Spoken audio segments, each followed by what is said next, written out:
안녕하세요. 면접형 면접바 영입니다. 오늘 영상에서는요, 면접관의 입장에서 진짜 딱 5초만 스캔해도 뽑고 싶어지는 그런 자소서, 이걸 작성하는 방법 3가지를 소개해드리려고 그래요. 뭐 여러분 입장에서 자소서 뭐 몇 날 며칠을 투자해 쓰는데 5초 만에 스캔한다니 좀 허무하죠? 근데 그래도 우리 리팸 여러분이 이렇게 생각할 게 아니라, 제가 면접관의 관점에서 알려드린 이 3가지 포인트를 머릿속에 넣어두세요. 아니, 넣어두는 걸로는 부족해. 이거를 가지고 진짜 자소서에 녹여봐, 이렇게 한번 써보는 거야. 알겠죠? 그렇게 자소서 작성 시간도 단축하고 합격률은 무조건 올라갑니다.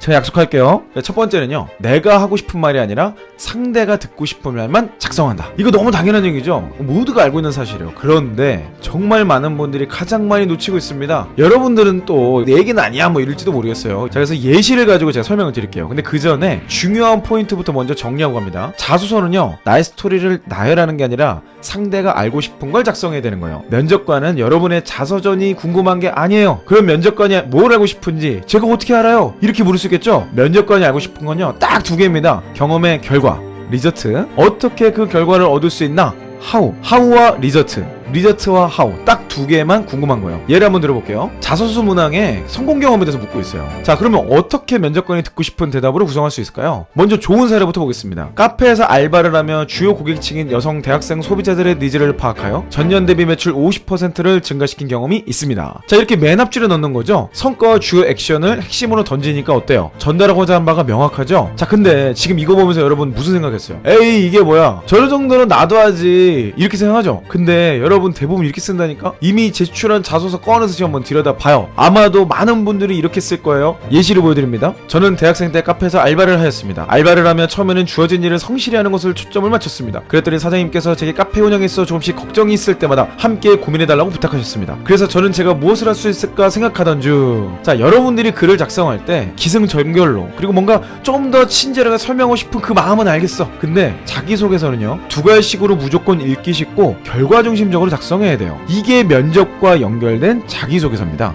자, 여러분 꼭 기억합시다. 내가 하고 싶은 말이 아니라 면접관이 궁금해할 만한 거, 면접관이 관심 있어야 할 만한 내용을 적는다는 거. 자, 2번째입니다. 열심과 열정을 자소서에서 단어로 강조하려고 하지 않는다. 이거 정말 주의하셔야 돼요. 제가 항상 여러분께 태도로 강조하잖아요. 그러다 보니까 이런 이야기가 조금 이상하게 들릴 수도 있어요. 하지만 많은 리팬분들을 만나면서 이 태도를 강조하는 방법이 이게 아니라는 걸 꼭 말씀드리고 싶었어요. 여러분, 자소서는요, 활자로 된 글입니다. 여러분이 정말 열심히 하겠다는 의지도 알겠고 마음도 알겠어. 그런데 문제는 면접관들에게 감정이 전달이 안 된다는 거겠죠? 그런데도 자꾸 본인의 강점을 쓰라고 하는 곳에다가 열심, 열정, 노력 같은 추상적으로 검증할 수 없는 단어들만 쓰는 경우가 정말 많아요. 그런 경우는요, 만나서 하는 거예요. 만나서, 즉 면접에서 어필해야 눈빛도 보고 음성의 톤도 보고 이러면서 전달이 되는 거예요. 자소서는요, 철저히 결과 중심으로만 작성하셔야 됩니다. 저는 면접과 자소서는 한 맥락이라고 생각하고, 그래서 여러분께 항상 같이 준비하라고 말씀드려요. 하지만 2개의 차이점을 굳이 꼽으라면 자소서, 즉 글에서는요, 여러분의 감정을 느끼기 쉽지 않아요. 자, 예를 한번 들어볼게요. 새로운 고객사 및 사업을 런칭하고자 교육사업 입찰에 도전하였습니다. 새로운 역사를 쓰겠다는 마음가짐으로 도전에 대한 열정을 불태웠습니다. 고객의 니즈를 알기 위해 밤낮 할 것 없이 일하였습니다. 또한 주기적으로 외부와 소통하며 커스터마이징을 해드리려고 노력했습니다. 뭘 했냐 말이야.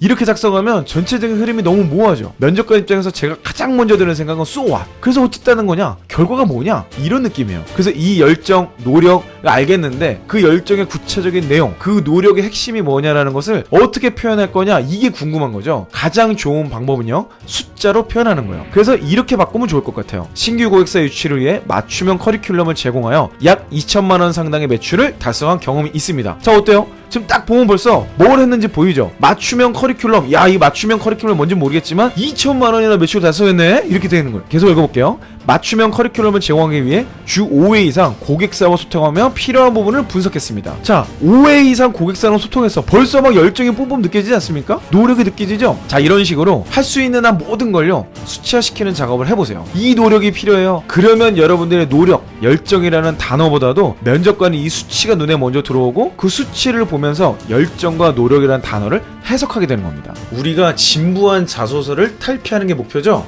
자, 그런데 진부하냐 아니냐를 결정짓는 건요, 단어 선택이 아니에요. 여러분이 진부하지 않은 단어를 찾는다고 에너지 쓰실 게 아니라 근거가 없는 것을 피하셔야 됩니다. 근거 없는 자소서가 진부한 자소서예요. 네, 마지막 3번째입니다. Y라는 질문을 5번 이상 물은 다음에 작성한다. 이 부분은 정말 꼭 해보길 바랍니다. 자, 일단 내 자소서를 켜보세요. 킨 다음에 전문 용어로 드릴다운이라고 하죠. 본인에게 왜? 라는 질문을 해보세요. 자, 질문은 이렇습니다. 내가 이 경험을 통해서 어떤 결과를 얻었는가? 왜 아무 결과도 못 얻었지? 진짜 아무 결과도 못 얻은 게 맞나? 사소한 결과라도 있었다면 이걸 내가 어떻게 얻을 수 있었지? 내가 하는 행동들 중에 가장 고객을 만족시켰던 행동이 뭐지? 여기서 말하는 고객이라는 건 교수님일 수도 있고 여러분의 행동을 통해서 누군가 혜택을 받은 사람일 거예요. 자, 이렇게 5가지 질문을 계속 물어보세요. 묻다 보면요, 정말 중요한 핵심 알맹이들만 남게 돼요. 여러분이 적었던 자소서 또는 적기 전이라도 어떤 경험에 대해서 이 5가지 질문을 통해 디테일한 내용을 뽑아내보세요. 그러면 자소서에 핵심적인 내용만 작성할 내용을 뽑을 수 있게 되는 겁니다. 여러분, 사소한 정보까지 다 주려고 하지 마세요. 면접관은 결과를 읽게 한 핵심 행동만 알고 싶은 거예요. 자, 예시를 한번 볼게요. 성공 경험인데도 드릴다운 하지 않으면 이렇게 나옵니다. 사무보조 아르바이트를 했던 중소기업에서 1년간 근무했습니다. 식품 쪽에서 일하면 명절 기간 동안 과일 세트를 많이 판매하는 것이 목표였습니다. 명절 매출은 부서의 큰 매출원이었습니다. 회의를 통해 고객의 니즈에 대해 얘기하다가 국내보다는 해외 과일로 구성하는 게 낫겠다는 이야기가 나왔습니다. 그래서 상급자분들께도 그렇게 하는 게 좋겠다고 이야기하셨습니다. 자, 이 글도 뭐 충분히 잘 작성하셨는데, 그런데 왜 면접관 입장에서는 별로일까요? 핵심은 불필요한 정보가 너무 많아요. 그래서 뭐 했냐고? 당신이 한 게 뭐냐 말이야. 면접관이 알고 싶은 내용을 작성하는 게 핵심이죠. 자, 이걸 한번 바꿔볼게요. 자, 5가지 질문을 통해서 정말 핵심적인 액션이 뭐였는가를 뽑아낸 다음에 다시 작성하면 이렇게 됩니다. 식품회사에서 근무하며 수입 과일에 대해 고객의 니즈를 파악하여 명절 세트를 구성한 결과 15%의 매출을 상승시킨 경험이 있습니다. 자, 벌써 어때요? 벌써 내가 뭘 했는지 결과가 뭔지가 명확하게 나오죠. 과정에 어떤 내용이 있었는지 별로 궁금하지도 않아요. 자, 명절 매출은 부서의 큰 매출원으로서 과일 구성에 따른 고객의 니즈가 핵심이라고 생각하여 시장조사 5군데를 진행하였습니다. 자, 지금 보세요. 지금 위에 굉장히 길게 설명했던 것을 간단하게 추격했죠. 딱 필요한 정보,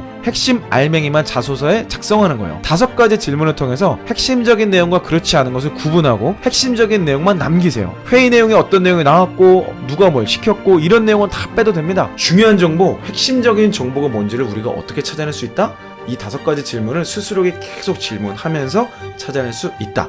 5i 퀘스천을 하는 거죠. 자, 오늘은요, 면접관 입장에서 가장 중요한 정보를 여러분 입장에서 이해하기 쉽게 풀어봤어요. 여러분, 일반적으로도 상대와 얘기할 때는 내가 하고 싶은 말이 아니라 상대가 묻는 질문을 위주로 대화를 하잖아요. 취업도 다르지 않아요. 힘들지만 면접관의 시각으로 취업을 바라보려고 노력할 때 여러분은 취업할 뿐만 아니라 사회생활하면서 인정받을 수 있는 사람이 될 수 있다는 사실 항상 기억했으면 좋겠습니다. 저는 앞으로도 여러분의 성공 취업과 성공적인 커리어를 위해서 계속해서 함께 달리도록 하겠습니다. 그럼 지치지 말고 끝까지 함께 달려요. 이상 이영이었습니다.